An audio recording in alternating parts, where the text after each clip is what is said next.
Okay. நீங்க வந்து ஒரு திருநங்கை ஒருத்தவங்கள அவங்க வீட்ட விட்டு வந்துட்டாங்கன்றதுக்காக, நீங்க அவங்கள ஹெல்ப் பண்ணாலோ, அவங்களுக்கு வந்து அவங்க அவங்க மாற்றம்ன்றது ஒரு பெரிய ப்ராசஸ். நீங்க ஹார்மோன் எப்படி ம். எடுக்கலாம்? சர்ஜரிக்கு எங்க போகணும்? அத எப்படி பத்திரமா பண்ணணும்? அத எப்படி டேக் கேர் பண்ணணும்? இப்படின்னு பல விஷயங்கள் நாங்க பண்ணுவோம். பொதுவா பண்ணுவாங்க எல்லாருமே. ம்.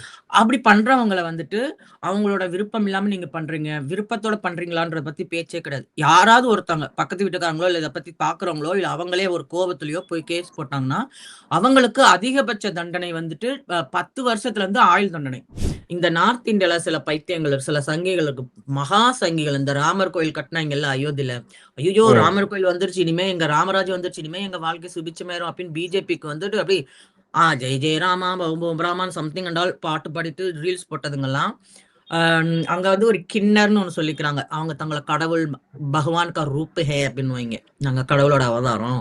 அதனால நாங்களும் கடவுள் எங்கள கும்பிடுங்கன்ற மாரி ஒரு கூட்டம் ஒண்ணு, ஒரு சங்கி கூட்டம் ஒண்ணு இருக்கு திருநர்கள்லயே. அம் ம். அவங்கள தான் இவங்க ஆக்சுவலா திருநராவே அங்கீகரிக்கிறாங்க. என்ன நடக்க போது, என்ன ஆகப்போது அப்படின்னு சத்தியமா எனக்கு சொல்ல தெரியல. எனக்கு ஒரு விதத்துல கில்ட்டியாவும் இருக்கு. ஒரு விதத்துல ஓகே. நான் அந்த நாட்ட விட்டு வந்தது ஒரு விதத்துல நல்லதா தான் போச்சுன்ற மாரியும் இருக்குது. பட் அங்க சில பேருக்கு வந்து ரொம்ப பிரச்சனை. இன்ஃபாக்ட் இப்ப திருநங்கையில கூட பார்த்தீங்கன்னாக்க, எப்படியோ பிச்சை எடுத்தோ, பாலியல் தொழில் செஞ்சு காலகாலமா வாழ்ந்தோமே அப்படின்னு வாழ்ந்துட்டு கூட போயிருவாங்க. திருநம்பிகளோட நிலைமை, இன்டர்செக்ஸோட நிலைமைலாம் வந்து இன்னும் கொடூரம். எனக்கு ஐ டோன்ட் நோ. அது வந்து இது வந்து செயல்பட விடாம தடுக்கிறதுக்கு நீங்க எல்லாருமே துணை நிக்கணும்னு தான் நான் உங்கள எல்லார்ட்டயும் கெஞ்சி கேட்டுக்கிறேன். எவிடன்ஸ் இல்லன்னு சொல்லி ஒரு குழந்தைய ரேப் பண்ணி, பர்ன் பண்ணி கொன்னுட்டான். வெளிய வந்துட்டு அவங்க அம்மாவையும் கொன்னான் பார்த்தீங்களா? அப்ப ம். ஆமா. இந்த மாரி கொடூரமான கொலைகாரங்கள் கூட அவங்க பேரண்ட்ஸ் அவங்க கூட நிக்கிறாங்க. ம். இல்லைங்களா? ஆனா, ம். திருநரா இருக்க ஒருத்தவங்களுக்கு மட்டும் லைக் வீட்ட விட்டே தொரத்திறது, அல்லது அவங்கள போக விடுறது, அல்லது ஹானர் கில்லிங் நடக்குது. இப்ப என்னன்னாக்கா, இந்த சட்டத்தின்படி நான் ஒரு கிரிமினல். அப்புறம் முக்கியமா அவங்க பண்ணியிருக்க வேண்டியது ஸ்டேட் கவர்ன்மெண்ட்ஸ்ட்ட கேட்டிருந்திருக்கணும். ஏன்னா, இது இப்பவும் ம். கன்கரன்ஸ் லிஸ்ட்ல தான் இது இருக்குது.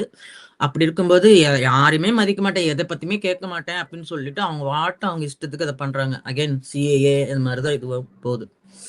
இந்த நாத்தாக்காவையும், இந்த தாவாக்காவையும் நான் கட்சி கணக்குலயே நான் கணக்கு எடுத்துக்கல. அவங்க வந்து இந்த சமுதாயத்துக்கு தேவையில்லாத ஒரு ஒரு கல்ட் கூட்டமா தான் நான் பார்க்குறேன். அவங்க வந்துட்டு பேசணும், அல்லது பேசாம இருக்கணும் அப்படின்ற ஏரியால நான் எப்பவுமே சிந்திச்சதே இல்ல. ஏன்னா, நான் அவங்கள அப்படி பார்க்கவே இல்ல.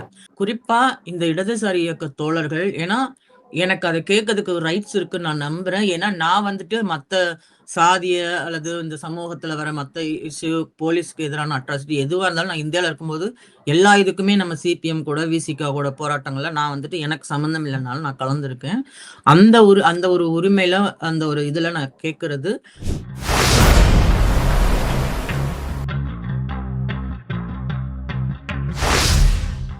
வணக்கம் யூடியூப் ரூட்டர்ஸ். நான் பாட்டர். இன்றைக்கு நம்மிடையே விவாதிப்பதற்காக சமூக செயற்பாட்டாளர், நடிகர் தோழர் வித்யா அவர்கள் வந்திருக்கார். வணக்கம் தோழர். வணக்கம், வணக்கம் பாட்டா, வணக்கம். ரொம்ப சந்தோஷம் யூடியூப் ரூட்டர்ஸ்ல பேசுறது. இது என்னோட முதல் தடவை. ஆஹ் நமக்கு சில விவாதங்கள்லாம் கூட போயிருந்திருக்கு. அதெல்லாம் மறந்துட்டு இந்த இந்த டிரான்ஸ் பில்லுக்கு எதிராக பேசுறதுக்காக நீங்க வந்திருக்கீங்க. பிகாஸ் நான் வந்து நிறைய பேர்ட்ட கேட்டிருக்கேன். நம்ம தமிழ் ஊடகங்கள், குறிப்பா இடதுசாரி ஊடகங்கள் இதை பேசணும்னு நான் எல்லார்ட்டையுமே கேட்டுட்டே இருந்தேன். ஸோ நீங்க முதலா அதை வந்து அப்ரோச் பண்ணியிருக்கீங்க. அதுக்கே உங்க எல்லாருக்கும் நன்றி. உங்க டீம் எல்லாருக்கும் ரொம்ப நன்றி. யூடியூப் ரூட்டர்ஸ்க்கு நன்றி. நன்றி தோழர். நன்றி நன்றி. இல்ல இது நம்ம பேச வேண்டியது, இதற்கு பதிவு செய்ய வேண்டியது நம்மளோட கடமை. அதனால அதை நம்ம தொடர்ந்து பண்றோம். இதை பத்தி விரிவா பேசுறதுக்கு ஒத்துக்கிட்டதுக்கு உங்களுக்கு தான் நன்றி சொல்லணும், பல்வேறு பணிச்சுமைக்கு நடுவுல. தோழர், இப்ப இந்த transgender protection of rights bill வந்து, இது இப்போ பில் இல்லை, இது ஆக்டாவே ஆயிடுச்சு இப்போ. ஆஹ் ஏன் வந்து இந்த ஆக்டுக்கு அல்லது இந்த பில்லுக்கு, இந்த அமெண்ட்மெண்ட்டுக்கு ஏன் வந்து எதிர்ப்பு தெரிவிக்கணும்? இது ஆக்சுவலா என்ன சிக்கல்? ஏன்னா இந்தியால தேசிய அளவுல வந்து பல்வேறு மாநிலங்கள்ல திருநர்களோ இல்ல திருநர் உரிமை சார்ந்து இயங்குறவங்களோ வந்து தொடர்ந்து எதிர்குரல் எழுப்பிட்டு வராங்க, போராட்டத்தில் ஈடுபட்டு வராங்க. எதனால இந்த சட்ட திருத்தத்தை, மசோதாவை அல்லது இந்த சட்டத்தை ஏன் வந்து எதிர்க்கணும்? அந்த சட்டம் என்ன சொல்லுது? இப்ப இதை ஏன் எதிர்க்கிறோம் அப்படின்னா ரொம்ப சிம்பிள். இப்ப நம்ம எல்லாரும் சிஏஏ வந்தது இல்லையா? அதை நம்ம எதிர்த்தோமா இல்லையா தோழர்? ஆமா. அது எதிர்க்கறதுக்கான அத்தனை காரணங்கள் இது இருக்கு. இன்ஃபேக்ட் இது வந்து அதாவது சிஏஏ வந்து இஸ்லாமியர்களை குறி வச்சு வச்சாங்கன்னா, இந்த புரொடெக்ஷன் பில்லுன்னு அது பேரை பாருங்க, ப்ரொடெக்ஷன் பில் அப்படின்ற பேர்ல இந்த அவங்க வந்து மறைமுகமான ஒரு சிஏஏ திருநர் மக்கள் மேல திணிக்கிறதுக்கான ஒரு சட்டமா தான் அது இருக்குது. இன்ஃபேக்ட் இந்தியால வந்து இன்னைக்கு வரைக்குமே பெரும்பாலும் நானுமே எப்பவுமே நான் அப்படிதான் சொல்லுவேன். நான் வந்து சொந்த நாட்டுல அகதியா வாழ்ந்துட்டு இருக்கோம். நாங்க இந்த நாடு தான். வாய்ப்புல எல்லா எல்லா ஜிஎஸ்டி எல்லாமே எது வாங்கினாலும் நம்ம பே தான் பண்றோம். ஆனா அரசுகிட்ட வந்து இந்த நாட்டோட குடிமகன்களாக நமக்கு வந்து திரும்ப என்ன வருதுனாக்கா எதுவுமே எங்களுக்கு கிடையாது. கல்வி, வேலை வாய்ப்புல எதுவுமே கிடையாது. பாதுகாப்பு கிடையாது. சமூகத்துல மரியாதை கிடையாது. டிக்னிட்டி கிடையாது. ஸோ இது எல்லாமே எப்படி இல்லாம இருந்ததோ, அதெல்லாம் வந்து அன்அஃபிஷியலா இருந்த மாரி இருந்தத, இப்ப ரொம்ப அஃபிஷியலா சட்டப்பூர்வமாவே எங்கள வந்துட்டு இந்த நாட்டோட சொந்த நாட்டோட அகதிகளா ஆக்குறதுக்கான ஒரு ஆக்ட் தான் இது. எதனால சொல்றேன் அப்படின்னா, இதில் பல சிக்கல்கள் இருக்குது. அதுல வந்து நான் முக்கியமான சிக்கலா எனக்கு பர்சனலா என்னோட அனுபவத்துல இருந்து திருநர்களோட நலன் மேல ஒரு இயல்பான அக்கறையில ஒரு சக திருநர் நபரா எனக்கு இருக்க பெரிய சிக்கல்கள் என்னன்னாக்கா, இந்த இந்த அமெண்ட்மெண்ட்ல வந்துட்டு கல்வி, வேலை வாய்ப்பு அப்படின்றதுக்கான பேச்சே கிடையாது. நாங்க வந்துட்டு ரொம்ப வருஷமா இன்ஃபேக்ட் தமிழ்நாட்டுல இருந்து வந்த முதல் குரல் திருநர்களுக்கு ஹரிசாண்டல் ரிசர்வேஷன் வேணும் அப்படின்ற குரல் இந்தியா முழுக்க இருந்து தமிழ்நாட்டுல இருந்து தான் வந்தது. அந்த குரலை எழுப்பின நபர் நானு. எனக்கு அதுதான் முக்கியமா படுது. ஏன்னா நம்ம அம்பேத்கர் பெரியாரிய வழியில இருந்து வந்திருக்கோம். நமக்கு வந்து எது முக்கியம் அப்படின்னாக்கா அது எப்பவுமே கல்வி, வேலை வாய்ப்புல தான் நம்ம இது பண்ணுவோம். அதுல எங்களுக்கு ஹரிசாண்டல் ரிசர்வேஷன் வேணும்னு நம்ம கேட்டுட்டு இருக்கோம். இங்க என்னன்னாக்கா ரிசர்வேஷனை விட்டுருங்க. கல்வி, வேலை வாய்ப்பு நீங்க அதை பத்தின அது இதுவே கிடையாது அதுல. ஒண்ணு அது பெரிய பிரச்சனை. அப்புறம் அந்த தலைப்பே பாருங்க, ப்ரொடெக்ஷன் பில்லு அப்படின்னு சொல்றாங்க இல்லையா? நாம ரொம்ப தொடர்ச்சியா நம்ம கேட்கறது என்னன்னாக்கா, குடும்பத்துல இருந்தே நமக்கு பாதுகாப்பு. இந்த குடும்பம் நம்மளை பொதுவா டிஸ்ஓன் பண்றனாலதான் நம்ம வந்துட்டு வீட்டை விட்டு வெளியே போக வேண்டியிருக்குது. வாழ்வாதாரத்துக்கு பிச்சை எடுக்கிறதோ, பாலியல் தொழிலோ வேற எதுவுமே இல்ல. அதுக்கப்புறம் நீங்க ஒரு திருநரா வந்துட்டீங்கன்னா, அதுக்கப்புறம் நீங்க நான் வந்து ஃபர்ஸ்ட் ஜெனரேஷன் கிராஜுவேட். ஒரு அருந்ததியர் ஃபேமிலில இருந்து வந்து என்னோட என்னோட குடும்பம் முழுக்கமே வந்துட்டு துப்புரவு தொழில் செஞ்ச நபர்களா தான் இருந்தாங்க. நான் தான் எங்களோட சொந்தம், பந்தம், பெரியப்பா, சித்தப்பா அந்த ஊர் எந்த ஊர்ல எல்லாத்துல இருந்தே வந்த முதல் பட்டதாரி. ஆனா அப்படி ஒரு முதல் பட்டதாரியா நீங்க வந்தாக்கா, திருநர்ன்னு நீங்க வந்ததுக்கு அப்புறம் இனிமே நீங்க படிச்சது, உங்களுக்கு பின்னாடி உங்களோட வரலாறு எல்லாமே அதுக்கப்புறம் புதுசு போயிருச்சு. நீங்க இனிமே வந்து ஐதர் பிச்சைக்காரி இல்லைன்னா விபச்சாரி. சாரி, நான் விபச்சாரி சொல்றது அந்த ஸ்லர் தன்மையை புரிய வைக்கணுன்றதுக்காக தான் சொல்றேன். பாலியல் தொழிலாளி தான் சொல்லணும். ஆனா நான் இந்த இடத்துல விபச்சாரி, பிச்சைக்காரின்னு தான் சொல்றேன். பிகாஸ் அதுதான் நிலைமை, அப்படித்தான் உலகம் எங்களை பாக்குது அப்படின்னு. அப்படி ஒரு சூழல்ல நாங்க வரோம் அப்படின்னாக்கா, நமக்கு வந்து அந்த இது மாறாம அதெல்லாம் தொடர்ச்சி எடுக்கணும்னா அதுக்கான முதல் இடம் வந்து குடும்பம். இப்ப நீங்க வந்து ஊடகங்கள்ல இருக்கவங்க உங்களுக்கு தெரிஞ்சிருக்கும். சமீபத்துல பாண்டிச்சேரியில வந்து சில சிறுவர்கள் வந்து ஒரு சிறுமியை கொன்னு ஒரு டிச்சில போட்டாங்க. அப்ப அவங்களோட பெற்றோர்கள் வந்து போலீஸ் ஸ்டேஷன்ல போய் ப்ரொட்டஸ்ட் பண்ணாங்க. ஞாபகம் இருக்குதுங்களா உங்களுக்கு? என் பிள்ளைங்களை அரெஸ்ட் பண்ணக்கூடாது, விடுங்க. அதாவது இன்னைக்கு வந்துட்டு இவ்வளவு என்ன, இப்ப அந்த பையன் பேர் என்ன, சுதர்சனா ஒரு ஹை கோர்ட் வந்துட்டு அவனுக்கு எவிடன்ஸ் இல்லைன்னு சொல்லி ஒரு குழந்தைய ரேப் பண்ணி பேர்ன் பண்ணி கொன்னுட்டான். வெளியே வந்துட்டு அவங்க அம்மாவையும் கொன்னான், பாத்தீங்களா? அப்ப இந்த மாதிரி கொடூரமான கொலகாரங்கள் கூட அவங்க பேரண்ட்ஸ் அவங்க கூட நிக்கிறாங்க இல்லைங்களா? ஆனா திருநரா இருக்க ஒருத்தவங்களுக்கு மட்டும் லைக் வீட்டை விட்டே துரத்துறது அல்லது அவங்கள போக விடுறது அல்லது ஹானர் கில்லிங் நடக்குது. இங்க ஹானர் கில்லிங்னா நம்ம சாதியை மட்டும் வச்சு பேக்கிறோம். ஆனா நிறைய பேரை வந்துட்டு சம்பந்தமே இல்லாம ஒருத்தவங்க வந்து வயிற்று வலி தாங்காம சூசைட் பண்ணிச்சுன்னு சொல்லுவாங்க. அதெல்லாம் ஸ்டேஜ்டு கொலைகள். குடும்பமே அதை பண்ணுது. இன்னும் சொல்ல போனா சில திருநம்பியா இருக்கவங்க அல்லது லெஸ்பியன்களுக்கு வந்து குடும்பமே வந்து உனக்கு ஆண் சுகம்னா என்னன்னு தெரியல, அதனாலதான் உனக்கு நீ வந்து இப்படி இருக்கிற அப்படின்னு சொல்லிட்டு தன்னோட சொந்தக்காரங்களை வச்சு அவங்களே ரேப் பண்ண வைக்கிறாங்க. கரெக்ஷனல் ரேப்னு சொல்லுவோம். அது பெரும்பாலும் இங்க நடக்குது, குடும்பத்தால நடக்குது. அந்த தொந்தரவுகள் அந்த அந்த இதை வேதனை தாங்க முடியாம தான் பெரும்பாலும் ஓடி போறவங்களா இருக்காங்க திருநம்பிகள் அல்லது லெஸ்பியன் பெண்கள். அப்ப குடும்பம் எங்களுக்கு பெரிய வன்முறையான ஒரு இடமா இருக்கு, பாதுகாப்பற்ற இடமா இருக்கு. குடும்பம் எங்களுக்கு குடும்பம் பாதுகாப்பே கொடுக்க வேண்டியதே முதல்ல குடும்பத்துல இருந்து நமக்கு கிடைக்கலங்கிறதுனாலதான் நமக்கு பாதுகாப்புன்னு ஒண்ணு தேவைப்படுது. ஆமா. இப்ப என்னன்னாக்கா இந்த சட்டம் வந்துட்டு அந்த மாதிரி குடும்பம் எங்களை டிசோன் பண்ணக்கூடாது, அது செய்யக்கூடாது அப்படின்ற மாதிரியான எந்த பேச்சுமே இல்ல. இன்ஃபேக்ட் அது சம்பந்தமான ஒரு லேடி, அவங்க பேர் எனக்கு தெரியல, நான் அவங்க லேடின்னு தான் சொல்றேன். பிகாஸ் எனக்கு அவங்க மேல எந்த மரியாதையும் இல்ல. அவங்க சொல்றது என்னன்னாக்கா, குடும்பத்துல நாங்க அது அப்பா அம்மாவுக்கு பேரண்ட்ஸுக்கு வந்துட்டு அந்த முழு உரிமை இருக்கு, உங்களை அடிக்கிறதுக்கோ திட்டுறதுக்கோ அதுல நாங்க இன்டர்வென்ட் பண்ண முடியாது அப்படிங்கிறாங்க. இப்ப அந்த ப்ரொடக்ஷன் இல்ல எங்களுக்கு. ஆனா, அப்படி நான் வெளிய வந்துட்டா, இப்ப நான் பார்த்தீங்கன்னா, என்னோட இதுல வந்துட்டு நான் வந்து ஒரு 2, 3 திருநங்கைகளுக்கு நான் அடைக்கலம் குடுத்துருக்கேன். அவங்களுக்கு நான் வந்துட்டு நல்லது, கெட்டதெல்லாம் சொல்லிக் குடுத்துருக்கேன். லைக் ஒரு கைட் பண்ணியிருக்கேன். ஒரு மென்டாரா இருந்திருக்கேன். நம்ம வந்து இந்த ட்ரெடிஷனலா இப்ப இந்த சொல்ற இந்த ஜமாத் சிஸ்டம், ஹிஜ்ரா சிஸ்டம் அந்த மாரிலாம் கிடையாது. ஜஸ்ட் ஒரு ஃபெலோ ரூம்மேட் மாரி நாங்க இருந்திருக்கோம். ஐ ஹெல்ப்ட் ஹர் அவுட் அந்த மாரி நான் பண்ணியிருக்கேன். இப்ப என்னன்னாக்கா, இந்த சட்டத்தின்படி நான் ஒரு கிரிமினல். ஓகே. நீங்க வந்து ஒரு திருநங்கை ஒருத்தவங்கள அவங்க வீட்ட விட்டு வந்துட்டாங்கன்றதுக்காக, நீங்க அவங்கள ஹெல்ப் பண்ணாலோ, அவங்களுக்கு வந்து அவங்க அவங்க மாற்றம்ன்றது ஒரு பெரிய ப்ராசஸ். நீங்க ஹார்மோன் எப்படி ம். எடுக்கலாம்? சர்ஜரிக்கு எங்க போகணும்?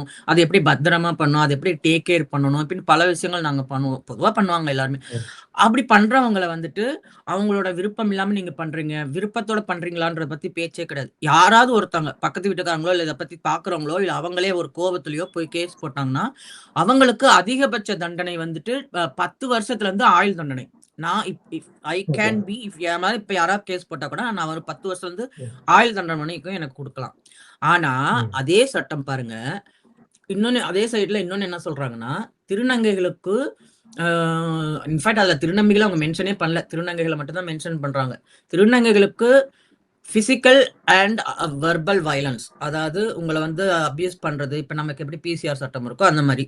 ம். ஆனா தண்டனை என்னன்னாக்கா, இப்போ ஒரு திருநங்கைய ஒருத்தர் ரேப் பண்ணி கொலையே பண்ணா கூட, அவனுக்கு 2 வருஷம் தான் மேக்ஸிமம். மினிமம் இல்ல. அதுதான் மேக்ஸிமமே 2 வருஷம் தான். நீங்க ஓகே. இயல்பாவே ஒரு சாதாரணமா ஒரு கொலை நடந்தாலே இங்க மினிமம் எத்தன வருஷம் தண்டனை குடுப்பாங்க? இப்ப நம்ம சிறப்பு சட்டம்னு ஒண்ணு எதுக்கு போடுறோம்? டொமஸ்டிக் ம். வயலன்ஸ்க்குன்னு ஒரு சிறப்பு சட்டம் ஏன் போடுறோம்? தலித், பகுஜன், ஆதிவாசிகளுக்கு எதிரான ஒரு இதுக்குன்னு ஒரு எதுக்கு பிசிஆர்ன்னு ஒரு சிறப்பு சட்டம் போடுறோம்? அப்ப இந்த காரணத்தினால நீங்க கொல்றீங்க அப்படின்னும்போது, நம்ம அதுக்கு கூடுதலான தண்டனை தான் குடுக்கணும். அது வெறுமனே ஒரு ம். திட்டமிட்டோ அல்லது ஒரு ஒரு ஒரு மொமெண்டரி கோவத்திலயோ, பழிவாங்கல்லயோ பண்ற கொலை மாரி இயல்பான கொலைகள். கொலை இயல்பு கிடையாது. லைக் அது ஒரு உணர்ச்சி வயப்பட்டு நடக்கிற விஷயங்கள்ல, அது ஒரு திட்டமிட்டு ஒரு காழ்ப்புக்காக, ஒரு காரணிக்காக நடக்குதுங்கிறப்போ, அது கூடுதலா அத பார் செட் பண்றாங்க. அப்ப இதுக்கு வந்து நம்ம இன்னும் கூடுதலா தான் தண்டனை தரணும். ஆனா, நீங்க ஆமா. கொலையே பண்ணாலுமே கூட உங்களுக்கு மேக்ஸிமமே 2 தான். மினிமம் வந்து 6 மந்த்ஸோ சம்திங். மேக்ஸிமமே 2. அப்ப அது எப்படி எங்களுக்கு புரொடெக்ஷனாக இருக்க முடியும்? அது எங்களுக்கு புரொடெக்ஷன் கிடையாது. நான் இல்ல இப்ப ஒருத்தங்களுக்கு வந்து இதுல தான் ஒரு கேள்வி வருது. இப்ப இந்த இதுல வந்து வெறும் திருநங்கைகள மட்டும் அவங்க ஆட் பண்ணியிருக்கிறாங்க. திருநம்பிகள சேர்க்கல அப்படிங்கிற இடத்துல, அப்ப அவங்களுக்கு இந்த அரசியல் புரிதலே இல்ல. அல்லது இப்படி ஒரு ஐடென்டிட்டி அ பத்திய தெளிவு இல்லன்னு நம்ம எடுத்துக்க முடியுமா அத? தெளிவு இல்லன்றத விட, அவங்க தெரிஞ்சுக்க ம். விரும்பலன்னு தான் நான் பார்க்குறேன். அவங்க வந்துட்டு ஓகே. ஏன்னா இது வந்து இப்ப 2026ல மட்டும் வந்ததில்ல. இது 2016லருந்தே ம். இந்த பிரச்சனை நடந்தது. அப்புறம் 2018ல போட்டாங்க. அப்ப இதே ம். தான் வந்துச்சு. 1, 2 ம். ஆனான்னு மாத்துன மாரி 1, 2 சின்ன சின்ன ஒரு 2, 3 லெட்டர்ஸ் மாத்துனதோட சரி. அதுக்கப்புறம் அது ஓகே. அப்ப ஒரு பெரிய கிளர்ச்சி இருந்ததுக்கப்புறம் திரும்ப அது 2019லயும் திரும்ப கொண்டு வந்தாங்க. அப்பயும் ம். போராடினோம். அதுக்கப்புறமும் இப்ப இவ்வளோ வருஷம் கழிச்சு இப்ப திரும்ப 2026ல அதுவும் இன்னைக்கு உலகம் இருக்க சூழல்ல, குறிப்பா இந்தியாவுக்கு இன்னைக்கு வந்து இப்ப கேஸ் தட்டுப்பாடு, அங்க ஒரு வார் நடக்குது. அங்க ஸ்ட்ரெய்ட் ஆஃப் ஹார்மூஸ மூடியிருக்கான். இன்னும் எப்ப நமக்கு எந்த நேரத்துல வந்து இப்ப தமிழ்நாடு போன்ற சில மாவட்டங்கள்ல எலக்ஷன் வந்துட்டு இருக்குது. இங்க எந்த நேரத்துல நமக்கு கேஸ் தட்டுப்பாடு வரும், எலக்ட்ரிசிட்டி என்ன ஆகும், விலைவாசி என்ன ஆகுன்ற பதட்டமான ஒரு சூழல்ல நம்ம வந்து உலகத்த வந்து எங்கேயோ நடக்குது தானே அப்படின்னு சொல்லி இஸ்லாமியர்களுக்கு எதிரா இங்க சிரிச்சுட்டு கெக்கலி பண்ண சங்கிங்க கூட இப்ப கொஞ்சம் உணர ஆரம்பிச்சிருக்காங்க. இப்படி ஒரு சிவியரான ஒரு ஒரு பொருளாதார சிக்கல எதிர்பார்த்துட்டு இருக்க ஒரு நாட்டுல, நான் சொன்னேன் நாங்க வந்து எனிஹவ் நாங்க சும்மாவே வந்துட்டு எங்க வாழ்க்கை நாசமா தான் போயிட்டு இருக்கு. தேடி புடிச்சு இப்ப அத வந்து இன்னும் அத வந்து அஃபிஷியலி அத நாசப்படுத்தணும் அப்படின்ற இந்த பாசிச பாஜகவோட அந்த இது இருக்கு இல்லையா? லைக் இப்ப நான் ஸ்விஸ்ல இருக்கேன். எனக்கு இப்ப இந்தியாக்குள்ள நான் இல்ல. எனக்கு அது புரியுது. ஆனா, இந்தியால இருக்க பல திருநங்கைகள் தங்கள இன்னும் திருநங்கைகளையும் வெளிய வர முடியாம ஃபேமிலிட்ட மறைச்சு கிளாசெட்ன்னு சொல்லுவோம் இல்லையா? அப்படி இருக்கவங்கலாம் பெரிய பதட்டத்துல இருக்காங்க. என்ன நாங்க எண்ணிக்கையில ரொம்ப கம்மியா இருக்கறனால, எங்க குரல்கள் கம்மியா இருக்கனால, இந்த இந்த பிரச்சனையோட சீரியஸ் தன்மை வந்துட்டு இங்க புரியல. ஏன்னா இன்னைக்கு சிஏஏக்குலாம் நம்ம எத்தன போராட்டங்கள், எத்தன பேர் அதனால எத்தன பேர் இறந்திருக்காங்க, எத்தன பேர் அரெஸ்ட் பண்ணியிருக்காங்க. இன்ஃபாக்ட் ஏற்கனவே இந்த ஐ திங்க் நார்த் இந்தியா நார்த்னா லைக் மேகாலயா, அஸ்ஸாம்லலாம் ஏற்கனவே அது இம்ப்ளிமெண்ட்டும் பண்ணியிருக்காங்க. அதுலயும் சில திருநர்களும் வந்து சிஏஏல அதனால பாதிக்கப்பட்டவங்களும் இருக்கிறாங்க. அப்ப இப்ப வந்துட்டு நேஷன் வைடா வந்து திருநர்களையும் இனிமே இந்தியால இருந்து வாழத்தகாத தலித்துகளுக்கு, இஸ்லாமியர்களுக்கு அடுத்து திருநர்களையும் இப்போ அடிச்சு சாவடிக்கணும் அப்படின்ற ஒரு இதுல இருக்காங்க. முழுக்க முழுக்க அதுலயுமே அவங்க திருநங்கைகள் அவங்க அக்செப்ட் பண்றதே பாத்தீங்கன்னா, இந்த நார்த் இந்தியால சில பைத்தியங்கள், சில சங்கிகள் இருக்கு. மகா சங்கிகள். இந்த ராமர் கோயில் கட்டுனாங்கல்ல அயோத்தியில. ஐயோ! ராமர் கோயில் வந்துருச்சு. இனிமே எங்க ராமராஜ்யம் வந்துருச்சு. இனிமே எங்க வாழ்க்கை சுபிட்சமாயிரும் அப்படின்னு பிஜேபிக்கு வந்துட்டு அப்படியே ஜெய் ஜெய் ராமா, பௌம் பௌம் ராமான்னு சம்திங் அண்ட் ஆல் பாட்டு பாடிட்டு ரீல்ஸ் போட்டதுங்கெல்லாம் அங்க வந்து ஒரு கிண்ணர்னு ஒண்ணு சொல்லிக்கிறாங்க. அவங்க தங்களை கடவுள் பகவான் கா ரூப் ஹே அப்படின்னு வைங்க. நாங்க கடவுளோட அவதாரம். அதனால நாங்களும் கடவுள் எங்களை கும்பிடுங்கன்ற மாதிரி ஒரு கூட்டம் ஒண்ணு, ஒரு சங்கி கூட்டம் ஒண்ணு இருக்கு திருநர்கள்லயே. அவங்களதான் இவங்க ஆக்சுவலியா திருநராவே அங்கீகரிக்கிறாங்க. ஓகே. அவங்களுக்கு தான் இந்த இதுவே. அப்படி அவங்க அங்கீகரிச்சாலுமே கூட சரி அங்கீகரிச்சுட்ட எட்டனாக்கு அதனால பிரயோஜனம் இருக்கான்னா ஆக்சுவலி பிரயோஜனம் இல்ல. நீ அங்கீகாரம் மட்டும்தான் அதுல கொடுக்குற திருநர்னு சொல்லிட்டு அதுல ஏதாவது வெல்ஃபேர் ஏதாவது இருக்குதா, அவங்களோட பாதுகாப்புக்கு ஏதாவது இருக்குதா, அவங்க கல்வி வேலை வாய்ப்புக்கு ஏதாவது இருக்குதா, அவங்களுக்கு வீட்டு வசதி ஏதாவது செய்யறதுக்கு இருக்குதா, அதெல்லாம் எதுவுமே இல்லை. எதுவுமே இல்லை. முழுக்க முழுக்க திருநர்களை கிரிமினலைஸ் பண்றதும் அவங்கள ஒரு ஹிந்துத்துவ அடையாளத்தோட சுருக்குறதும் தான் இந்த இந்த இந்த அமெண்ட்மெண்ட் இருக்கு. அதுதான் நமக்கு வந்து இங்க பெரிய பிரச்சனையா இருக்கு. இப்ப இதுல வந்து இப்ப திருநர்களுக்கான இப்ப ஜமாத் போன்ற அமைப்புகள் செட்டப்ஸ் எல்லாம் இருக்குது. இப்ப இதுல இருந்து ஆர்கனைஸ்டா ஏதாவது எதிர்ப்பு குரல் ஏதாவது பதிவாயிருக்குதா? ஏன்னா ஒரு வலுவான ஒரு ஒருங்கிணைந்து ஒரு குரல் எழுப்பும் பொழுது அது வந்து கேட்கப்படும். அதுக்கான விஷயங்கள் வந்து எழும் இல்லையா?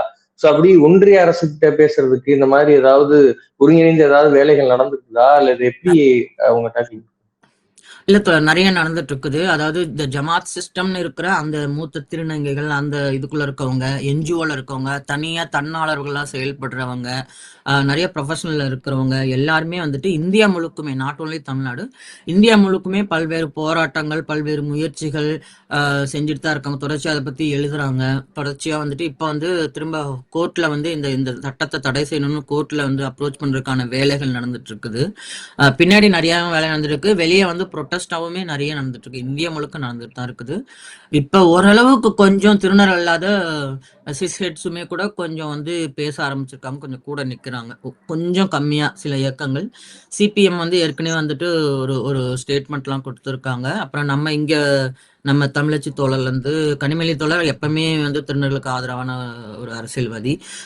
ஈவன் ஜோதிமணி தோழர் முதற்கொண்டு நிறைய பேர் பேசிட்டு இருக்காங்க. ஸோ அந்த அளவுக்கு போயிட்டு இருக்கு. ஆனா இந்த பிஜேபி கவர்மெண்ட் தான் நமக்கு தெரியுமே எல்லா சட்டத்தையும் எங்க ஒரு நாள் லோக்சபால பாஸ் பண்ணிட்டு அடுத்த நாளே இமீடியட்டா ராஜ்யசபாலையும் பாஸ் பண்றாங்க. இப்ப சட்டம் ஐ டோன்ட் நோ. ஆனா வேலைகள் நடக்குது தோழர். ஓகே. இப்ப இப்படி ஒரே நாள்ல பாஸ் ஆகிறது இது வந்து தொடர் வாடிக்கையாவே இருந்துட்டு வருது. இப்ப இதுல வந்து இந்த ஆக்ட இப்படி நாங்க வந்து அமெண்ட் பண்ண போறோம் அப்படின்னு ஏதாவது வந்து ஒரு திருநர் அமைப்புகள்கிட்டயோ இல்ல வந்து அவங்க ஆதரவா இருக்கிற யாராவது ஒருத்தர்கிட்டயோ வந்து ஏதாவது ஒப்பீனியன் கேட்கப்பட்டிருக்குதா? அந்த மாதிரியான செயல்பாடுகள் ஏதாவது நடந்திருக்குதா? எப்படி இது எந்த வாய்ஸுமே இல்லாம இது எப்படி செஞ்சிருக்க முடியும்? ஆமாம் தோழர். 2வது ஃபர்ஸ்ட் ஆஃப் ஆல் இது வந்து கன்கரன்ஸ் லிஸ்ட்ல இருக்குது. இது வந்து மாநிலங்களோடய இவங்க கலந்து பேசி முடிவெடுக்க வேண்டிய இடத்துல இருக்காங்க. இவங்க எந்த ஸ்டேட்டையுமே இவங்க அதை கனெக்ட் பண்ணல. அப்புறம் இவங்க வந்துட்டு என்னமோ அதுக்கு பேர் ஒரு ஏதோ தேசிய திருநர் ஆணையம்ன்ற மாதிரி கமிஷன் ஒண்ணு வச்சிருக்காங்க. அதுல ஒரு 4-5 பேர் இருக்காங்க. சவுத்துல 1-2 பேர், சவுத்துல இருந்து 1-2 பேர் அதுக்கு ரெப்ரசன்டேட்டிவா இருக்காங்க. இப்ப இவங்க எல்லாம் என்ன சொல்றாங்கன்னா எங்களை கலந்து ஆலோசிக்கவே இல்லை அப்படின்னு அவங்க சொல்றாங்க. எங்களை கேட்காமலே தான் இவங்க முடிவெடுத்திருக்காங்கன்ற குற்றச்சாட்டை தான் அவங்க வைக்கிறாங்க. ஆனா அந்த குற்றச்சாட்டை நான் ஏத்துக்க மாட்டேன். அது வந்து பார்ஷியலா தான் உண்மை, பார்ஷியலா தான் போய். இப்ப இவங்க கொண்டாந்துருக்காங்கல்ல இந்த சில விஷயங்கள், இதுல வந்துட்டு கல்வி வேலைவை பத்தி ஏன் பேசல, ஏன் இந்த ஹிந்துத்துவ ஐடியாலஜில இந்த கிண்ணர் இவங்களையும் இன்க்ளூட் பண்றாங்க அப்படின்னு பார்த்தா அதுக்கு பின்னாடி இங்க இருக்கும். ஏன்னா அந்த ஆணையத்துல இருக்கவங்க, இப்ப மகளிர் ஆணையத்துல இருக்கவங்க எல்லாம் யாரு, என்ன பெண்ணிய போராளிகளா இருக்காங்க, சங்கிகளா தானே இருக்கிறாங்க. அது மாதிரிதான் இங்க இருக்கதும் திருநர்கள் இருக்க சங்கிகள் தான் இருக்காங்க. அவங்க வந்துட்டு அவங்க சரியான கோரிக்கையும் சரியான வழிநடத்தலும் அவங்க பண்ணலன்றத நான் ஒரு பகிரங்கமான ஒரு குற்றச்சாட்டா வைக்கிறேன். அது வந்து அவங்க ஏத்துக்கிட்டாலும் என்னோட பார்வையில அதுதான் உண்மை. அவங்க வந்துட்டு இது சரியான ஒரு கோரிக்கை வைக்கல. எது நமக்கு தேவை, எதை நோக்கி நம்ம போகணுன்றதுக்கான சரியான இது கொடுக்கல. ஏன்னா நான் சொல்றது இப்ப இது 2026ல மட்டும் இல்ல, இது 2016ல கிட்டத்தட்ட 10 வருஷமா நடந்துட்டு இருக்க விஷயம். ஸோ இந்த 10 வருஷத்துல இவங்க வந்து அந்த ஆணையத்துல இருக்காங்க, அடிக்கடி மீட்டிங் போறாங்க, பேசுறாங்க அப்படின்னா இது அவங்களை கலந்தே ஆலோசிக்காமலே இது வந்திருக்கு அப்படின்னு சொன்னா நம்புறதுக்கு நான் முட்டாள் கிடையாது. எனக்கு தெரியும். ஏன்னா அவங்க இடையில நான் தான் சொல்றேன்ல, இந்த ராமர் கோயில்னு ஒண்ணு கட்டினாங்கல்ல அயோத்தியில ஒரு சில வருடங்களுக்கு முன்னாடி, அப்ப அதுக்கெல்லாம் வந்து வாழ்த்து தெரிவிச்சு கொண்டாட்ட மனநிலையில இருந்தவங்க தொடர்ச்சியா வந்து பிஜேபிக்கு வந்து முட்டு கொடுத்துட்டு இருந்தவங்களா இருந்தாங்க. அப்ப அவங்களுக்கு வாய்ப்புகள் கிடைக்குது, வசதிகள் கிடைக்குது. அவங்க எல்லாருமே என்ஜிஓ வச்சிருக்காங்க. ஸோ என்ஜிஓக்கு ஒரு நடுவுல ஒரு திட்டம் ஒரு ஒரு ரெஸ்ட்ரிக்ஷன் கொண்டாந்தாங்க தெரியுமா? அந்த ஃபாரின் ஃபண்ட் சம்பந்தமா வரத குறிச்சு. ஆமா. ஸோ அதனால அவங்க வந்துட்டு முடிஞ்ச வரைக்கும் இந்த கவர்மெண்ட்டை எதிர்த்து கேட்காம, எதிர்த்து பேசாத, கேள்வி கேட்காத, அவங்களோட ஐடியாலஜியோட, அவங்களோட செயல் திட்டத்துக்கு உடன்படுற நபர்களா இவங்க வச்சுக்கிட்டு, அவங்களே இவங்க இப்படி பேசுறாங்க அப்படின்னாக்கா, அத நம்ப முடியாது இல்லையா? அதுல உங்களுக்கு அது அது ஒரு யூ கேன் ஃபீல் அதுல ஏதோ சம்திங் ஃபிஷ்ஷின்னு உங்களுக்கு தெரியும். அப்ப ம். இவங்கள கலந்து ஆலோசிக்கலன்னு அவங்க கிளைம் பண்றாங்க. அத நான் நம்ப மறுக்கிறேன். அம் ஏன்னா இன்ஃபாக்ட் இது இப்படி ஒண்ணு சட்டம் கொண்டாந்ததுக்கு இப்படி ஒண்ணு ஆக்கியிருக்காங்கன்னா, அதுக்கு முழு பொறுப்பு ஏற்க வேண்டியது பிஜேபி மட்டும் இல்லாம, அதுல இருக்க உறுப்பினர்களா இருக்கிற பல அந்த சங்கி திருநர்களும் தான் அதுக்கு முக்கியமான பொறுப்புன்னு நான் பார்க்கிறேன். அப்புறம் முக்கியமா அவங்க பண்ணிருக்க வேண்டியது ஸ்டேட் கவர்மெண்ட்ஸ்ட்ட கேட்டு இருந்திருக்கணும். ஏன்னா இது இப்பவும் ம். கன்கரன்ஸ் லிஸ்ட்ல தான் இது இருக்குது. அப்படி இருக்கும்போது யாரையுமே மதிக்க மாட்டேன், எத பத்தியுமே கேட்க மாட்டேன் அப்படின்னு சொல்லிட்டு அவங்க பாட்டு அவங்க இஷ்டத்துக்கு அத பண்றாங்க. அகைன் சிஏஏ இது மாரி தான் இது போகுது. இப்ப வந்து நீங்களே குறிப்பிட்டீங்க. இப்ப சிபிஎம்ல இருந்து இந்த சட்ட திருத்தத்துக்கு எதிரான குரல் வந்தது. அதேபோல திமுகல மூத்த எம்பிக்கள் வந்து அவங்களுக்கான ஆதரவு குரல்கள் வந்து பதிவு பண்ணாங்க. தேசிய இல்ல அளவுல பார்த்தீங்கன்னா, இந்தியா முதல்வரே கூட்டணியில இருந்து முதல்வருமே கூட ஒரு ஸ்டேட்மெண்ட் விட்டாரு. ஒரு சின்ன அதான் ஸ்டேட்மெண்ட் தேசிய விட்டாரு. அளவிலே வந்து இந்தியா கூட்டணியின் முகமலா இருக்கிற முதல்வர்ல இருந்து பல்வேறு தலைவர்கள் வந்து இதுக்கான குரல் கொடுத்திருக்கிறாங்க. இப்ப தமிழ்நாட்டுல இப்ப தேர்தல் நடக்குது. இதுல பல்வேறு கட்சிகள்ல திருநர்கள் வந்து இருக்கிறாங்க, பங்கெடுத்துட்டு இருக்கிறாங்க. இப்ப இதுல மாற்றுன்னு வர்ற இப்ப நாம் தமிழரா இருக்கட்டும், அல்லது தாவேக்காவா இருக்கட்டும், இப்ப இவங்கெல்லாம் இவங்களுடைய ஸ்டாண்ட் என்னவா இருக்கு? ஏன்னா இவங்க எல்லாருமே பாஜகவை எதிர்க்கிறேன்னு சொல்றாங்க. பாஜகவுடைய பாசிச போக்கு இதை நாங்க கண்டிக்கிறோம் அப்படின்னு எல்லாமே சொல்றாங்க. ஆனா இப்ப இந்த பில்ல வந்து குறிப்பா நீங்க இவ்வளவு தூரம் சொன்னீங்க. இதுல முழுக்க யாருடைய குரலும் கேட்கப்படவில்லை, மாநிலங்களோட குரலும் கேட்கப்படவில்லை அப்படின்னு இவ்வளவு விஷயங்கள் இருக்கும் பொழுது, இப்ப இந்த கட்சியை சார்ந்தவர்கள், இந்த கட்சியோட நிலைப்பாடுகள் வந்து ஒரு திருநர் சமூகத்திலிருந்து குறிப்பா இந்த இக்கட்டான சூழல்ல இந்த கட்சியினோட போக்குகள் நீங்க எப்படி பாக்குறீங்க? எனக்கு தெரிஞ்சு வந்து காங்கிரஸ், திமுக, சிபிஎம், விசிகோட நிலைப்பாடு எனக்கு இன்னும் தெரியல. ஒருவேளை எனக்கு தெரியாம இருந்திருக்கலாம். இவங்க ஓரளவுக்கு எப்பவுமே நம்ம கூட நிக்கிறவங்க தான் இப்போ இந்த விஷயத்துக்கு கொஞ்சம் பேசுறாங்க. நான் பர்சனலா லிவிங் ஸ்மைல் வித்யாவா நான் வந்துட்டு இந்த இந்த நாத்தாக்காவையும், இந்த தாவாக்காவையும் நான் கட்சி கணக்குலயே நான் கணக்கு எடுத்துக்கல. அவங்க வந்து இந்த சமுதாயத்துக்கு தேவையில்லாத ஒரு ஒரு கல்ட்டு கூட்டமா தான் நான் பார்க்குறேன். அவங்க வந்துட்டு பேசணும் அல்லது பேசாம இருக்கணும் அப்படின்ற ஏரியால நான் எப்பவுமே சிந்திச்சதே இல்ல. ஏன்னா நான் அவங்கள அப்படி பார்க்கவே இல்ல. ஆனா, நமக்கு தெரியும் அவங்க எப்படின்னாக்கா, அவங்க பெண்களுக்கு எதிரான எல்லா குற்றமும் எல்லாத்தையுமே நார்மலைஸும் பண்ணுவாங்க. நான் 2 கட்சியுமே சொல்றேன். ஆனா, பெண்கள் பாதுகாப்புன்னும் பேசுவாங்க. அதே மாரி அப்புறம் சாதிய ரீதியான எல்லா செயல்பாடுகளும் சாதிய வன்மத்தோட குடி பெருமையோட செயல்பாடுகளும் இருக்கும். ஆனா, ஒரு பேச்சுக்கு வந்து நாங்க சாதிய பார்க்க மாட்டோம் அப்படின்ற ஒரு ஒரு சமூக நீதின்னு ஒரு இத வந்து பில்ட் பண்ணிக்குவாங்க. அந்த மாதிரி தான் திருநர் விஷயத்திலயும் ஆளுக்கு ஒண்ணு வந்து ஒரு டோக்கனிசமா ஒருத்தங்க 1, 2 பேர திருநர்ன்னு அவங்க கூட்டத்துல வச்சுக்கிறாங்களே ஒழிய, அவங்களுக்கு திருநர்கள பத்தின புரிதல் இத வந்து இன்னும் சொல்லப்போனா இத புரிஞ்சுக்கிறதுக்கு ஒண்ணுமே இல்ல. நாங்க மனிதர்கள். It's okay. You don't understand. It's fine. But I'm still a human. நான் ஆனாலும் நான் வந்து உங்களுக்கு புரியலனாலும் நான் இந்த நாட்டோட பிரஜை. நான் ஒரு இந்த நாட்டுல இந்த இந்த நாட்டோட குடிமகர்களுக்கு பிறந்த ஒரு குழந்தை உங்கள போல. நீங்க என்னெல்லாம் வேலை செய்ய முடியுமோ, அது எல்லாமே எனக்கு செய்ய எனக்கு இருக்கு. நீங்கலாம் நீங்க என்னமோ கையால சாப்பிடுற மாரி, நாங்க என்னமோ காலால சாப்பிடுற மாரி, நீங்க மூக்கால சுவாசிக்கிற மாரி, நான் என்ன காதால we are all the same. Then you don't have to நீங்க உங்களுக்கு என்ன புரிஞ்சுக்க வேண்டிய அவசியமே கிடையாது. You are nobody. நான் இந்த நாட்டோட பிரஜை. எனக்கு இங்க வாழ்றதுக்கு, என்னோட விருப்பப்படி நான் வாழ்றதுக்கு, கண்ணியமா வாழ்றதுக்கு, இல்லீகலா எதுவுமே செய்யாம சட்டப்பூர்வமா வே ப ப ச பணி செஞ்சு வாழ்றதுக்கு எனக்கு உரிமை இருக்கு. அதுதான் உங்களுக்கு தேவையான புரிதல். ஐ டோன்ட் அந்த புரிதல் வந்து இவங்கள்ட்ட கிடையவே கிடையாது. ஏன்னா உங்களுக்கு தெரிஞ்சிருக்கும். இந்த தாவேக்கா வந்து அவங்க அவங்க நட்சத்திரங்கள் அவங்க கட்சியில ஏதோ ஒரு 27, 23 நட்சத்திரம் இருக்கு போல. அதுக்காக அத்தனை கட்சி, அத்தனை அணிகள் கொண்டாடணும். குழந்தைகள் அணி முதற்கொண்டு கொண்டாந்தப்ப, திருநங்கை அணின்னு சொல்லிட்டு 9வது நம்மள ஸ்டேஜ் பண்ணப்ப கூட, நான் தான் அத முதல்ல கேள்வி கேட்டிருந்தேன். எதுக்கு இந்த மாரி பண்றீங்க? அப்படின்னு. அதுக்கு அவங்க இதுவரைக்கும் மறுப்போ, லைக் இல்ல, இல்ல நாங்க வந்து எதார்த்தமா அது வந்துருச்சு. நீங்க ஏன் அத அப்படி தப்பா நினைக்கிறீங்கன்னு கூட அவங்க மறுப்பு தெரிவிக்கவோ, அல்லது அவங்க அத கண்டுக்கவோ கூட கிடையாது. இது எல்லாத்தையும் விட தமிழ் சினிமால எல்லா நாயகர்களும், எல்லா ஹீரோவுமே வந்துட்டு திருநங்கைகளை இழிவுபடுத்துற மாரியான காட்சிகள நடிச்சிருக்காங்க. அதுல அதிகமா நடிச்ச நபர் விஜய். பெண்களுக்கு எதிராகவும் சரி, திருநங்கைகளுக்கு எதிராகவும் சரி ரொம்ப அருவருப்பா நடிச்ச நடிகர் தான் அவரு. எனக்கு பர்சனலாவே அவரோட படத்தால நான் ட்ராமடைஸ்லாம் ஆயிருக்கிறேன்.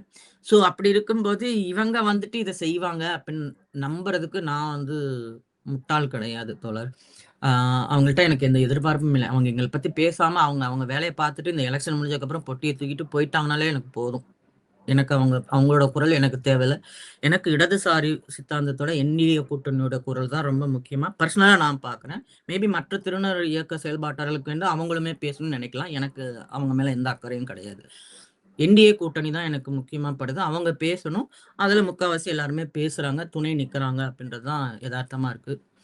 ஆனா என்ன பண்றது? சென்ட்ரல்ல இப்ப நம்ம ஆளுமா இல்லையே! அதனால ஆ ஓகே சார். இப்ப இதுல வந்து ஆக்டா வந்துருச்சு இப்போ. இப்ப இதை தாண்டி இத வேற என்ன மாதிரி இப்ப சட்ட போராட்டங்கள் எந்த அளவுக்கு போய்க்கிட்டு இருக்கு?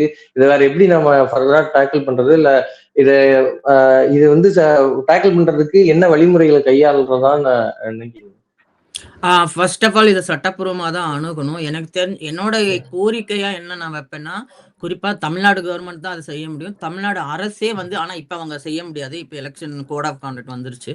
ஸோ ம். இந்த எலக்ஷன் முடிஞ்சதுக்கப்புறம், அவங்க திரும்ப வந்ததுக்கப்புறம் முதல் சட்டமா போட்டா கூட முதல் இதுவா அவங்க போட்டாங்கன்னா கூட, அ அவங்க வந்து அரசே இத வந்து வழக்கு இந்த இதுக்கு எதிரா வழக்கு போடணும்னு நான் விரும்புறேன். ஏன்னா, இங்க திருநங்கைகள் இயக்கம் சிலர் வந்து சட்டம் அதுக்கு எதிரா வழக்கு போடுறோம். பட் இன்னும் போடல.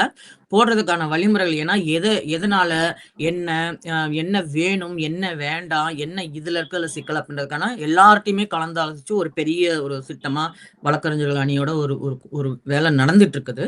ஆம், ஆனா எங்களுக்கு வந்து என்னதான் நாங்க அப்படி பண்ணாலுமே, நாங்க வந்துட்டு ஒரு தனி குரலா இருக்கிறோம். சின்ன குரல்கள். எங்களுக்கு வந்து நெறைய ஆட்கள் நாங்க எண்ணிக்கையில ரொம்ப கம்மியா இருக்கிறோம். அதுவும் வெவ்வேறு ஊர்ல சின்ன சின்னதா இருக்கிறோம். எல்லாராலயும் வந்து கூட்டத்திலயும் நிக்கவும் முடியாது. அப்படி இருக்கும்போது, குறிப்பா இந்த இடதுசாரி இயக்க தோழர்கள் ஏன்னா, எனக்கு அத கேட்கறதுக்கு ரைட்ஸ் இருக்குன்னு நான் நம்புறேன். ஏன்னா, நான் வந்துட்டு மத்த சாதிய அல்லது இந்த சமூகத்துல வர மத்த இஷ்யூ, போலீஸ்க்கு எதிரான அட்ராசிட்டி எதுவா இருந்தாலும் நான் இந்தியால இருக்கும்போது, எல்லா இதுக்குமே நம்ம சிபிஎம் கூட, விசிக கூட போராட்டங்கள்ல நான் வந்துட்டு எனக்கு சம்மந்தம் இல்லனாலும் நான் கலந்திருக்கேன். அந்த ஒரு உரிமையில, அந்த ஒரு இதுல நான் கேட்கறது, நம்ம கட்சிகள் குறிப்பா திமுக, விசிக, சிபிஎம் போன்ற கட்சிகள், அ அதுல இருக்க தொண்டர்கள் எங்களோட இணைந்து போராட்டத்துக்கு வரணும். அப்பதான் கூட்டமும் நெறைய இருக்கும். எங்க வாய்ஸும் அதிகமா கேட்கப்படும். அரசு வந்து இத ஒரு ஒரு ஒரு வழக்கு தொடுக்கணும். இது மாரி எல்லா மாநிலங்களும் தொடுக்கணும். அண்ட் இங்க இருக்கிறவங்களும் மத்த திருநெல்வேலிக்குள்ளே இருக்கிற மத்த சின்ன சின்ன சிக்கல்கள் அதெல்லாம் பார்க்காம ஒற்றுமையா, தொடர்ச்சியா, தீவிரமா இதுக்கு ஃபைட் பண்ணி ஆகணும். அம் இவ்வளவெல்லாம் போக எதுவா என்ன வொர்ஸ்ட் கம் வொர்ஸ்ட் எனக்கு உண்மையிலே சொல்லப்போறேன். எனக்கு இத சொல்றதுக்கு தயக்கமே இல்ல. எனக்கு நார்த் இந்தியா பத்தி எனக்கு கவலையே கிடையாதுங்க. எனக்கு அந்த கவ் பெல்ட்ட பத்தி எனக்கு எந்த அக்கறையும் கிடையாது. ஆஃப் கோர்ஸ் அவங்களும் பாதிக்கப்படுவாங்கன்னு நெனச்சா எனக்கு வருத்தமா இருக்கு. பட் என்னோட லிமிட்டேஷனுக்கு வந்துட்டு because BJP at the end of the day கொண்டாந்தது நீங்க. அதுக்காக நீங்க பண்ண பாவத்துக்கு நாங்களும் சேர்ந்து இங்க வந்து பலிகடா ஆயிட்டு இருக்கிறோம் அப்படின்ற அந்த ஒரு தனிநபர் கோவம் எனக்கு நான் அந்த சங்கு பெல்ட் மேல இருக்குது. ஸோ எனக்கு அத பத்தி கவல இல்ல. அவங்க என்னதான் பண்ணாலும் இப்ப எப்படி தமிழ்நாடு அரசு வந்து இந்த மாநில மத்திய கல்விக் கொள்கையை கொண்டாட திணிக்கிறதோ அல்லது நீட்ட திணிக்கும்போது கூட நம்ம எப்படி இருமொழி கொள்கையெல்லாம் நம்ம எப்படி நம்ம ஸ்டேட் எப்படி எப்பவுமே தனியா நின்னு மக்கள் பக்கம் நிக்குதோ அப்படி நம்ம ஸ்டேட்லயாவது குறைந்தபட்சம் நிக்கணும். நிப்பாங்கன்னு எனக்கு நம்பிக்கை இருக்குது. இப்படி ஒண்ணு இம்ப்ளிமெண்ட் ஆகி அது வந்து பாதிக்கப்படாம எங்கள தமிழ்நாடு அரசாவது புரொடெக்ட் பண்ணும். தமிழ்நாடு அரசு பண்ணுச்சுனாலே பக்கத்துல இருக்க ஸ்டேட் கேரளா அரசும் பண்றதுக்கு சப்போர்ட் பண்றதுக்கு பாதுகாக்கிறதுக்கு ஒரு வாய்ப்பு இருக்கு. I don't know about Andhra and Karnataka, Telangana. ஆனா அவங்க பண்ணுவாங்கன்னு நான் நம்புறேன். ஏன்னா கர்நாடகால ஓரளவுக்கு நல்ல தீவிரமான இயக்கம் இருக்குது. திருநர் இயக்கம்னு ஒண்ணு இருக்குது. ஸோ அது அங்க காக்கப்படும் நம்புறேன். ஸோ சவுத்துல வந்து ஓரளவுக்கு கொஞ்சம் நார்த்தோட கம்பேர் பண்ணா சேஃபா இருக்கலாம். ஆனாலும் அது எந்த அளவுக்குன்னு சொல்ல முடியாது. அதுக்கு வந்து மாநில அரசு தான் எங்களுக்கு வந்து தனிப்பட்ட முறையில அ பாதுகாப்பு குடுக்கணும்னு நான் எதிர்பார்க்கிறேன். அண்ட் தென் அதுக்கு மேல வந்து எனக்கு உண்மையிலே எனக்கு என்ன நடக்கப்போது, என்ன ஆகப்போது அப்படின்னு எனக்கு சத்தியமா எனக்கு சொல்ல தெரியல. எனக்கு ஒரு விதத்துல கில்ட்டியாவும் இருக்கு. ஒரு விதத்துல ஓகே நான் அந்த நாட்ட விட்டு வந்தது ஒரு விதத்துல நல்லதா தான் போச்சுன்ற மாரியும் இருக்குது. பட் அங்க சில பேருக்கு வந்து ரொம்ப பிரச்சனை. இன்ஃபாக்ட் என்னோட ஒரு திருநம்பி தம்பி ஒருத்தன் இருக்கான். அவன் ஆக்சுவலி பிஎச்டி முடிச்சு போஸ்ட் டாக்லாம் முடிச்சுட்டான். அவன் இப்ப வந்து வெளிநாட்டுல ஓகே. இப்ப ஸ்விஸ்ல கொஞ்ச நாள் ப்ராஜெக்ட் பண்ணிருக்கான். இன்னும் 2, 3 மாசத்துல இப்ப அவன் இந்தியாவுக்கு திரும்பி போயிருவான். இப்ப அவன் திரும்பி போனான்னா இப்ப அவனோட ஏன்னா நாங்க வந்து இந்தியால இல்ல ஏசியாலயே அல்லது அதுக்கு மேலேயே கூட முதல்ல என்னோட பெயரையும் பாலினத்தையும் மாற்றின திருநங்கை நானு. அவன் மாற்றின திருநம்பி. அவன் எல்லாமே கோர்ட்ல வழக்கு தொடுத்து அவன் கேட்ட எல்லா டாக்குமெண்ட் அது இதுன்னு அடிச்சு புடிச்சு இது பண்ணி போராடி வாங்கணும். இப்ப இந்த அமெண்ட்மெண்ட்னால என்னன்னாக்கா இப்ப அதெல்லாம் அழிச்சிட்டு திரும்ப ஃபர்ஸ்டா ஸ்டார்ட் பண்ண போறாங்க. ஆனாலும் வேலை கிடையாது. இப்ப அவன் திரும்ப போனான்னா அவன் போஸ்ட் டாக் முடிச்சிருந்தாலும் அவனுக்கு இனிமே அந்த அந்த சர்டிபிகேட்டுக்கும் மரியாதை கிடையாது. அவனுக்கும் வந்துட்டு அவனோட எதிர்காலமும் என்னன்னு தெரியல. பாதுகாப்பும் மட்டும் இல்ல, எதிர்காலமும் இல்ல. இப்ப திருநங்கையில கூட பார்த்தீங்கன்னாக்க, எப்படியோ பிச்சை எடுத்தோ, பாலியல் தொழில் செஞ்சு காலகாலமா வாழ்ந்தோமே அப்படின்னு வாழ்ந்துட்டு கூட போயிருவாங்க. திருநம்பிகளோட நிலைமை, இன்டர்செக்ஸோட நிலைமைலாம் வந்து இன்னும் கொடூரம். எனக்கு ஐ டோன்ட் நோ. அது வந்து இது வந்து செயல்பட விடாம தடுக்கிறதுக்கு நீங்க எல்லாருமே துணை நிக்கணும்னு தான் நான் உங்கள எல்லார்ட்டயும் கெஞ்சி கேட்டுக்கிறேன். Okay sir. உங்களுடைய இந்த பில்ல பத்தியே என்ன பிரச்சனைகள், இந்த ஆக்ட்ல என்னென்ன பிரச்சனைகள் அப்படிங்கிறத நீங்க எடுத்து சொன்னீங்க. இது அவங்க வந்து எவ்வளவு தூரம் திருநர் சமூகத்துல இருக்கிறவங்கள வந்து ஒடுக்குது, அவங்கள வந்து ரெஸ்ட்ரிக்ட் பண்ணுது அப்படிங்கிறத இதை நம்மளும் மக்கள் மத்தியில முன் வச்சிருக்கோம். காத்திருந்து பார்ப்போம். அடுத்து அமைகிற அரசு இது எந்த அளவுக்கு அதை முன்னெடுக்கிறாங்க, அதுல எப்படி கவனம் செலுத்துறாங்க அப்படின்னு. இவ்வளவு நேரம் உங்கள் நேரத்தை செலவு செய்து பல்வேறு விஷயங்களை வந்து நம்ம நேயர்களுக்காக பகிர்ந்தீங்க. ரொம்ப நன்றி சார். ரொம்ப நன்றி தோழர். உங்களுக்கும் இந்த விஷயத்துக்காக முன்ன பேசின உங்களுக்கும் நன்றி. எனக்கு தெரிஞ்சு இது போல இன்னும் பல மத்த லைக் அரண்சை, பேரலை, யூடர்ன் அவங்க ஏற்கனவே ஒரு வீடியோ போட்டிருக்காங்க. பட் இன்னும் கொஞ்சம் டீட்டெயிலா போடலாம். எல்லாருமே இத பத்தி பேசணும். பெண்ணிய செயல்பாட்டாளர்கள், தலித் செயல்பாட்டாளர்கள், உங்கள போன்ற திராவிட இயக்க செயல்பாட்டாளர்கள் எல்லாருமே எங்க கூட நிக்கணும். இத பத்தி பேசணும் அப்படின்னும் ஒரு வேண்டுகோளோட உங்களுக்கு நன்றி சொல்லிக்கிறேன் தோழர். வாய்ப்புக்கு ரொம்ப நன்றி. நன்றி.